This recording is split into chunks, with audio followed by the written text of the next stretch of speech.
And I know we don't want flooding, but we could definitely use some rain around the Carolinas. It's been dry the past couple of weeks. Been so dry. We're actually 2 inches behind for the month. On Facebook Lives, when I'm talking about the tropics, a lot of folks are just like, come on, bring that all over here.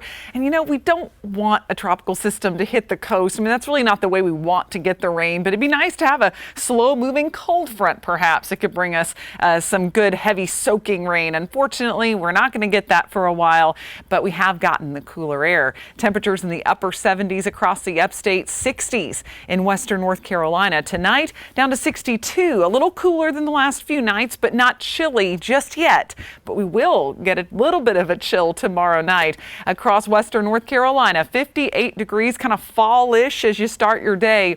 And then that sunshine will break out, getting us into the 70s for highs, which is below what you would expect for this time of year. The normal right around 82 in the upstate, 77 in the mountains. So we will again look ahead to how long this beautiful weather sticks around. But first, I want to pitch it over to meteorologist Ben Dornbach to talk about all the things going on in the tropics again, but nothing to be alarmed about for the South Carolina coast, at least not yet. Yeah, it's nice to see an active tropics, but it doesn't really threaten the United States right now, outside of Imelda, of course, with Texas, but Carolinas, nothing imminent. The one we're keeping our closest eye on is Tropical Storm Jerry. 60-mile-per-hour winds and strengthening, likely to become a hurricane by the end of the week before turning that north direction after it basically grazes by the Lesser and Greater Antilles to the north. So safe to say those islands actually probably won't take a direct hit from Jerry. I mean, that's obviously not a determined factor just yet, but if we take a look at the computer models, as you can see, we're starting to see a little bit more consistency with that turn up to the north. A couple outlying models want to take it a little bit farther west, but the consensus is that none of them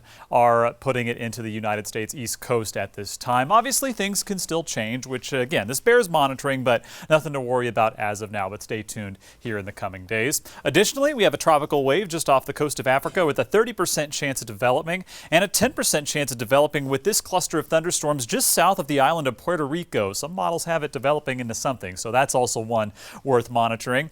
And of course, there's the latest with Tropical Depression Imelda. Came and went very quickly as that went from nothing to something in just about an hour or so yesterday off the Texas coast. Meanwhile, hurricane conditions happening on the island of Bermuda with a major hurricane, the center of the storm staying north of the island. And just to recap where we are this year, Karen and Lorenzo, those are the next couple of names if those disturbances become, of course, tropical storms here in the coming days. But in a nutshell, nothing of immediate concern for the United States outside of Tropical Depression Imelda, but it's still the peak of hurricane season and a lot can change in a very short amount of time.